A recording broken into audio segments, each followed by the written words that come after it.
বাবা আলেম হওয়া সহজ, পীর হওয়া সহজ, মুফতি হওয়া সহজ, মাওলানা হওয়া সহজ, সব কিছু হওয়া সহজ।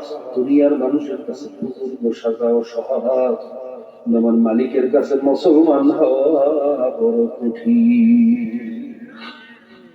পায়ে হাত দিয়ে বলিয়ে গেলাম, কি মুসলমান হইলাম, কি ইসলাম শিখলাম।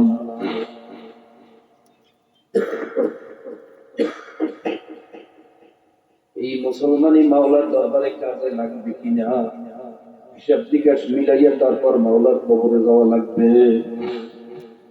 কাজী বাবা, আমার কথা হয়তো অনেকের মতের বিরুদ্ধে যাইতে পারে, দলের বিরুদ্ধে যাইতে পারে, অনেকের মনের ভিতরে কষ্ট লাগতে পারে। বাবা খোদার কসম খেয়েও বলছি, কারো মনে আঘাত দেওয়ার জন্য, কষ্ট দেওয়ার জন্য আমি এই কথাগুলো বলি নাই।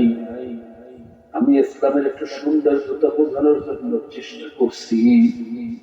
এরপরেও যদি আমার কথা কোরআন হাদিসের বিরুদ্ধে যাইয়া থাকে, ইসলামের বিরুদ্ধে, মুসলমানদের বিরুদ্ধে যাইয়া থাকে, আল্লাহ আল্লাহ রসুলের বিরুদ্ধে যাইয়া থাকে, এই মাহফিলের পরে মিললে আমার সবাই সুতা মারিয়ে থুতু মারিয়ে আমার কোনো দাবি নাই।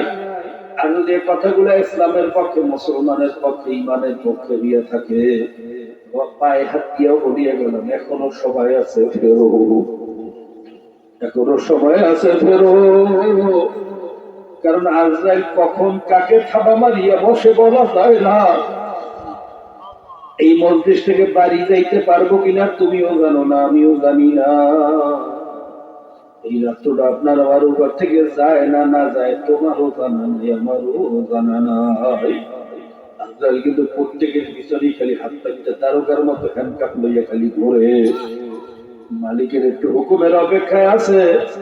হুকুম পাওয়ার সঙ্গে সঙ্গে যখন খট করিয়া থাকাটা মারবে, বাবা কলিজার রক্তগুলা সিরিয়া সিরিয়া জান্ডা কবজ করিয়া লইয়া যাইবে।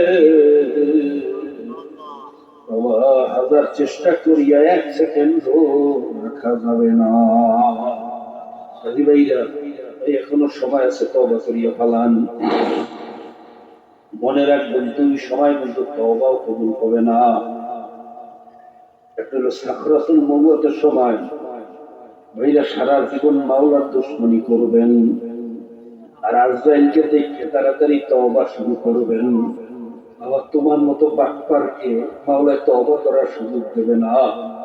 ফেরাউনের মতো জবান বন্ধ করিয়ে দেওয়া হবে। ফেরাউন কিন্তু যখন তুমি মারা শুরু করছে, তাড়াতাড়ি তওবা করা শুরু করছিল, মাওলার উপর ঈমান আনা শুরু করছিল, তখন সাথে সাথে জিবরাইল আমিন সেই চুক্তিপত্র একটা দেখাইছে, কপাল পোড়া, তুই দুনিয়া চাইয়ে নেছো বেঈমানির বাইরে পরিবর্তে, তুই বেঈমানি এখতিয়ার করিয়া নেছো। আজরাইল দেখার পরে তওবা করবি, এই সুযোগ দেওয়া হবে না। যদি মাওলায় তো তওবা কবুল করিয়া বসতে পারে, জবানটারে বন্ধ করিয়া দিয়েছে, জিব্বাটা ফিরাইতে পারে না, তওবার কপালে জোটে নাই। বাবা সারা জীবন মাওলার দুশমনি করবেন, আর আজরাইলকে দেখার পরে তওবা শুরু করবেন। আল্লাহ পাক কিন্তু তাদেরকে তওবা করার সুযোগ দেবে না, জিব্বাই ঘুরাইতে পারবে না। অনেক কপাল পোড়া দেখবেন মৌবতের আগে কালেমার তালকিন দিতে গেলে চোখ খোলা লইয়া যায়, জিব্বাটা বাহির হইয়া যায়, একটু উচ্চারণ করতে পারে না। কথা ঠিক নেবে ঠিক, জোরে না ঠিক নেবে ঠিক। ভাইরা সিরাজ হিসাবে একটা ঘটনা প্রায়ই বলেন, তাদের বাড়ির পাশে একটা লোক এরকম মৌবাতের সময় হয়ে গেছে, তার ছেলে আসছে সিরাজ হিসাবকে নেওয়ার জন্য। বলে, হুজুর আমার বাপের অবস্থা বড় খারাপ, তাড়াতাড়ি চলেন একটু তওবা করাইয়া দেবেন। সিরাজ হিসাব ওই ছেলেটারে চেনে, ওই লোকটারেও চেনে। ওই লোকটা এলাকার সবচেয়ে বড় সুদখোর, বড় নিকৃষ্ট একটা মানুষ। কোনদিন নামাজ পড়ছে কোনো ইতিহাস নাই, ভালো কাজ করার কোনো ইতিহাস নাই। এরকম একটা নিকৃষ্ট মানুষের তওবা করাইতে যাইবে তার ভালো লাগে না। বলে, বাবা আমার একটু কাজ আছে, তুমি অন্য কারো কাছে যাও, অন্য করে লইয়া যাও। এই কথা বলার পরে ছেলেটা তুই পাও ধরাইয়া ধরছে, হুজুর আমার বাবার অবস্থা বড় খারাপ, সময় পাবো না, কোথায় কারে পাবো, আপনি পায়ে ধরি মোটর সাইকেলে নিয়ে যাবো, মোটর সাইকেলে দিয়ে যাবো, সময় বেশি লাগবে না। যখন পাও দুইটা যুবক ছেলে জড়াইয়ে যাচ্ছে, সেটা দিশা মায়ার কারণে আর না করতে পারলো না।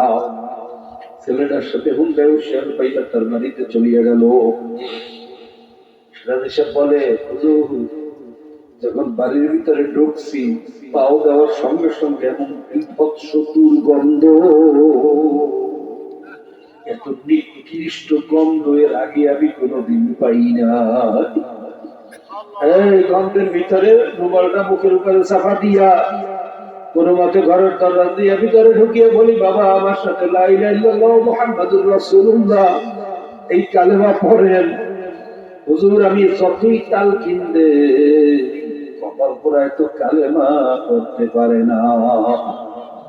কালেমা পড়ার জন্য চেষ্টা করতেছে, দেখি চেষ্টা করতে করতে চোখ লাল হয়ে গেছে, জিহ্বাটা কতক্ষণ বাহির হইয়া যায়, কতক্ষণ ভিতরে ঢুকে তাকাইয়া দেখি জিহ্বাটা এমন ভাবে প্যাঁচ খাইয়া উল্টাইয়া রয়েছে।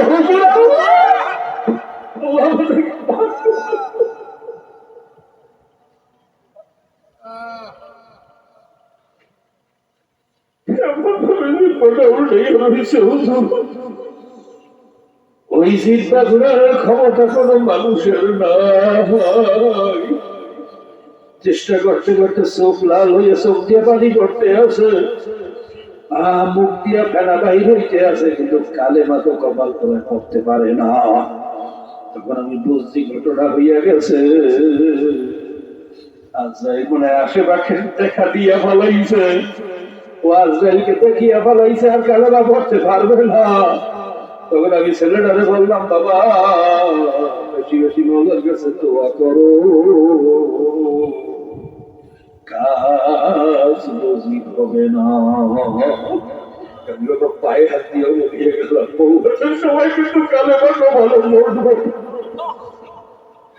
তওবা কিন্তু ভালো চলবে না।